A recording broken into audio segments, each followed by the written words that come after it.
This time on Screen It or Stream It, we're talking strange things. No, stranger even. Stranger Things Season 2.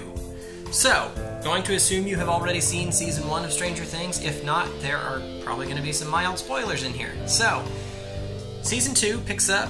Time has passed since Season 1 left off. Like a year almost, not quite. And pretty much everybody's trying to get on with their lives. The lab from Season 1 is not shut down. There's actually a new crew has come in and are running it. And they are kind of keeping everything that had happened previously on the hush-hush. So all of our favorite characters, Sheriff Hopper and Will and Will's mom. What's her name? Ha! Gotcha. I don't remember. Winona Ryder. I want to say Dolores, but that doesn't sound right. Well, anyway, they've all got kind of this gag order, so none of them are allowed to talk about anything that happened, and the characters, like Mike's parents and stuff, who didn't know what was going on, but kind of got the weird, it was Russians spill, they still have no idea what's going on. In fact, that's kind of their thing. They just don't know what's going on. Anyway. They don't seem to care either. They're totally oblivious.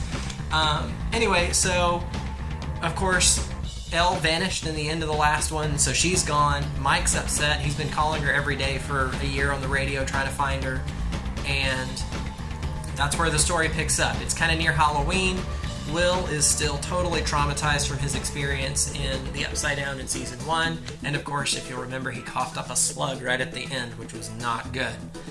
Anyway, so that's where we begin. And, of course, things start getting strange. Delightfully strange. Wonderfully strange. It's hard to synopsize too much without giving, like, some spoilers. I was just thinking, like, I was trying to think of something. What else can I say? Something that would be harder to give a synopsis to without spoiling than Stranger Things. But that's...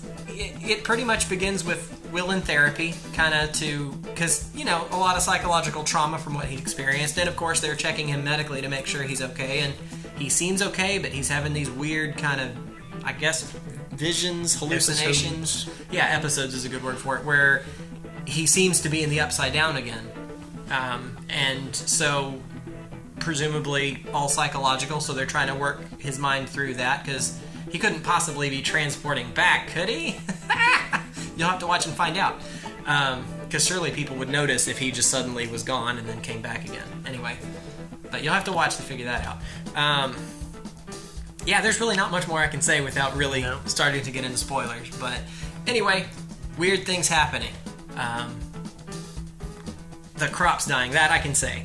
A bunch of crops started dying. And that is what launches an investigation. Sheriff Hopper starts trying to look into what's going on, and then he starts discovering a pattern. That's where our story really kicks off. So, can't say anything else. So we've got Stranger Things 2, the sequel to Stranger Things TV show. We went ahead and gave it a star rating, didn't we? 5 of them.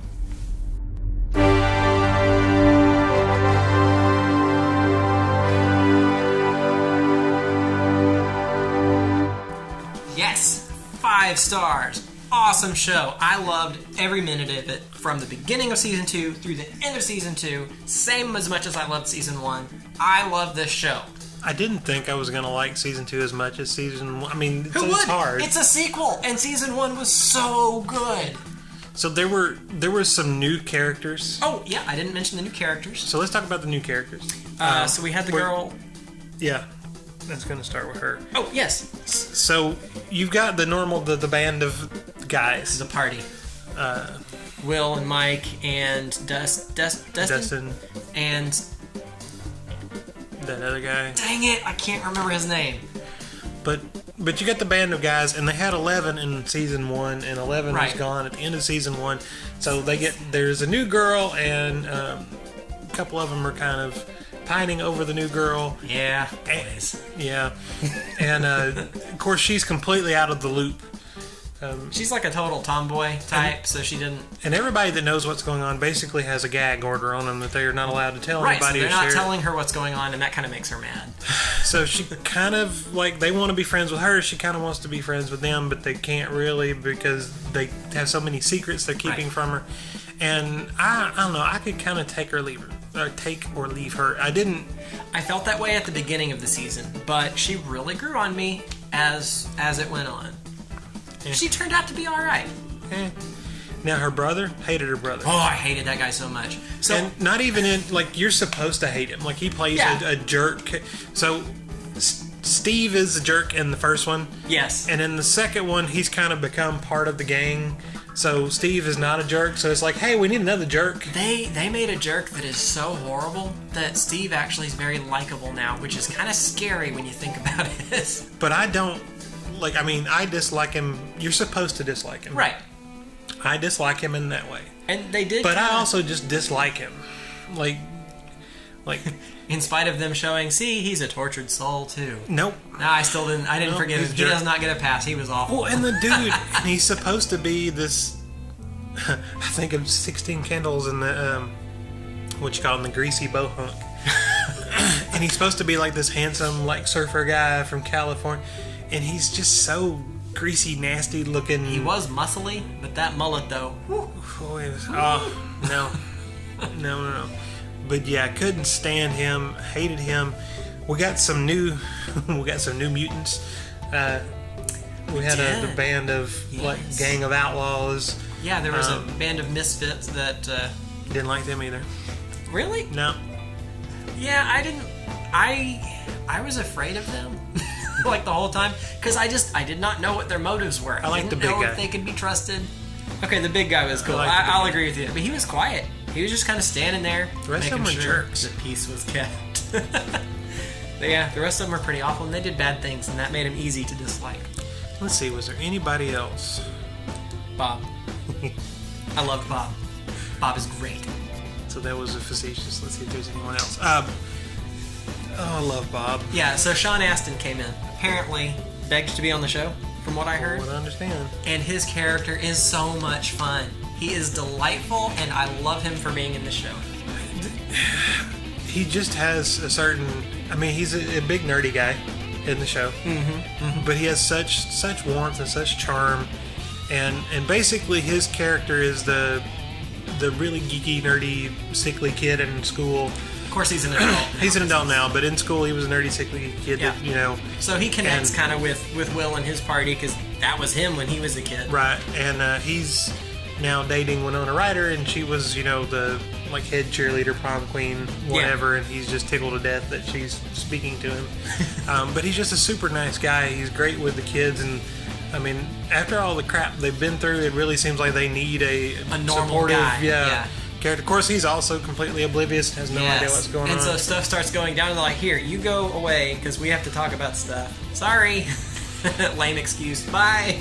And part of me, and poor Bob. I kept waiting for something horrible, like, in his character. Like, I kept waiting for him to do something mean or evil or underhanded or something, because he was just too nice. Like, you can't have nice people on TV anymore. Yeah. And he didn't. He was just a nice guy, and he was just... As I was watching the show, all I could think of was, like, that's me. That's a character that represents me. And then I realized, no, that's how I would like other people to view me.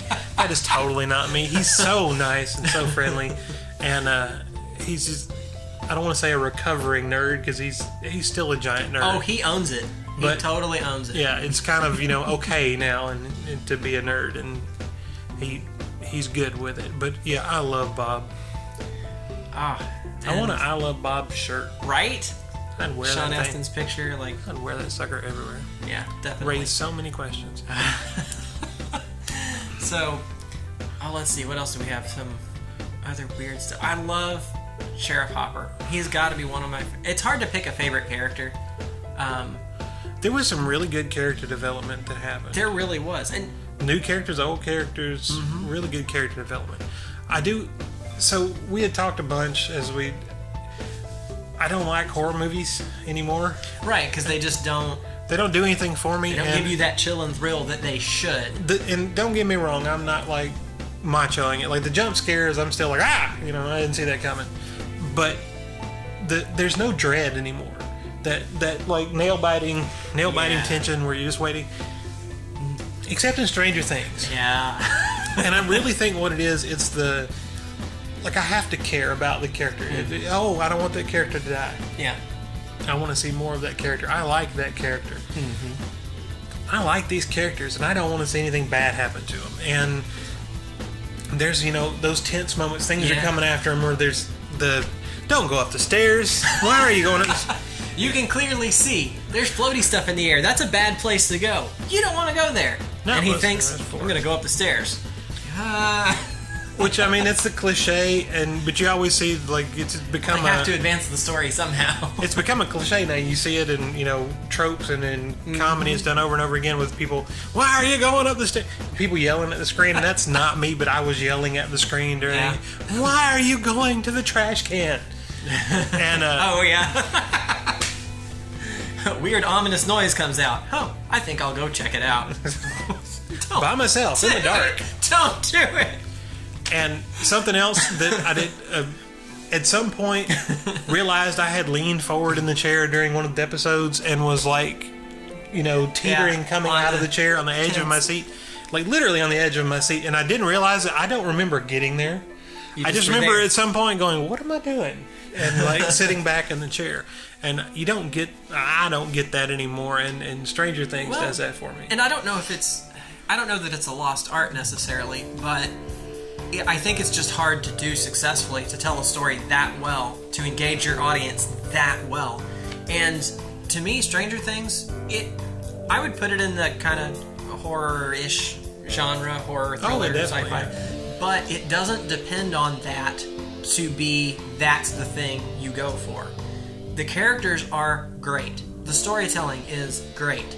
Their development is great. And then they take these guys that you love and then do really scary, weird, freaky things to them. So that really, it raises the stakes because you are invested, and then it's like it's happening to you. And that is fantastic storytelling. The one thing that was kind of a letdown for me, and I don't know how you don't go there, but again, it's a sequel. I mean, it's a series, but it's a sequel series, and the mystery is gone. There's still mystery. There's still unknown. There's some, yeah. But there's this. During the first season, there's just this huge, we have no idea. Right. I mean, I remember watching the first episode. Bizarre stuff happening in the first one. And I don't even know what the genre is. I don't know is this a horror? Is it a suspense? Is it, there's a kid been kidnapped? Is it a guy in a mask somewhere stabbing people? Is it something supernatural? Mm-hmm. And then as it goes, all of that develops. Well, we already have that when season 2 starts. So there's kind of not that, I wonder what's going on. Now, you get a little bit through, I wonder what's going to happen and what are they doing here. We're on the inside, having seen season 1. We're on the inside with Mike and his party and Sheriff Hopper, so we know what's going on, as do they, and so... Well, like you said, you wonder what's going on with Mike. He's having these, flashbacks, and I wonder... Will, yeah, sorry. Yeah. But we don't get these huge, overreaching... the story itself is not a mystery. We know there's an upside down. We know there's, big bad monsters, and we know that there's that science lab facility, and they're poking the angry animal with the stick when they shouldn't be. And here, we found this weird alternate dimension. Let's poke it with a stick. Surely nothing bad will come of it. Of course not. What could possibly go wrong? Hey, you didn't get angry. Get the flamethrower. Yeah. They love their flamethrowers, I have to say. There was some good action in it. Good mystery. And they did something that really endeared them to me in this movie. So, I get annoyed in a lot of movies where there's a lot of shooting going on that they never, ever, ever run out of bullets. That's ridiculous. And they don't have to run out every 2 seconds, but I mean, in this one, they did a pretty good job with that. There was one point he had an M16 or something, and he didn't have any reloads. He fired it for, I don't know, he was doing single shot bursts, and just after 15, 20 seconds, he was out. Just click, and then he switched to another gun. It was great. It made me feel like that could have been really happening, because I get annoyed by stuff sometimes. I'm being nitpicky right now, but anyway. Well, I mean, if you're going to be critical, it's worse than the westerns when they've got a 6-shooter and they shoot 12 times. That gets me. Anyway. It's just that good, though. If you're trying to find something to criticize, you have to go there. I think that shows it. I don't know. It's a great series. If you haven't seen the first season, go watch the first season. Absolutely, the second one. Must watch the first season first. I think you could kind of follow along, but you should. No, you should you wouldn't watch want season to. 1 first. Yeah. Absolutely, no reason not to. Season 1 is fantastic. So, there was something else I was thinking. It's gone. Bye. It's gone to the upside down. Yeah, I guess so. Oh no, the season 1 and season 2 though, really. I mean, season 2 is definitely a continuation, but they're designed to kind of stand on their own. I mean, season 1 ends basically resolved, kind of. Yeah. It's as resolved as you could get it right there, and then they leave kind of that one, like, oh, that's not good.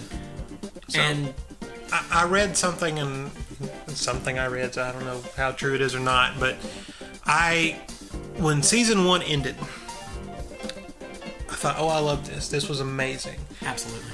And then the thought hit me, even if they make a season 2, it's never going to be as good. Because it can't be. Just because we don't get that mystery that ever. Mm-hmm. And I had a thought, it's the only way it can be as good is if it's just completely different. So it's Stranger Things is a different time, a different place, different people. Okay. Different. It's still the same genre, but just a completely different thing. Yeah, different town, Yeah. totally different situation. And so, anyways, I read something that said the Duffer Brothers, when they were making it, they were going to do season 2, and they were going to do it like 5 years or 10 years down the road. Oh wow! And they were going to do it through, until it caught up to modern day. But they realized they couldn't use the same actors, and they would have to use different actors, and they did not want, Okay. they loved the kids and the actors and just so much. So they didn't want to wait, yeah. And I kind of agree with that. I want a completely different story so that I can get that awe and wonder again. Mm-hmm. But the characters are so good. You don't what's going to happen next to them? I want to see what happens to them. So I'm kind of disappointed they went there, but I'm kind of glad they went there too. And it works. I would have agreed with you that I don't see how that could have worked. But this is one of those cases where they hit the nail on the head, and it did work. It worked very well. So, I tip my hat to everyone who was involved in that production, because they all did a fantastic job in every sense of everything that was done. So if you haven't seen Stranger Things, definitely watch Stranger Things. Check it out right now. Absolutely. In fact, stop this video and go watch Stranger Things. It's available on Netflix, and I'm not actually, sure where else. can you thumbs up? Thumbs us up first, because and then go watch Stranger Things. Yeah. Well, that is our time for today. Thanks for watching Screen It or Stream It. Bye.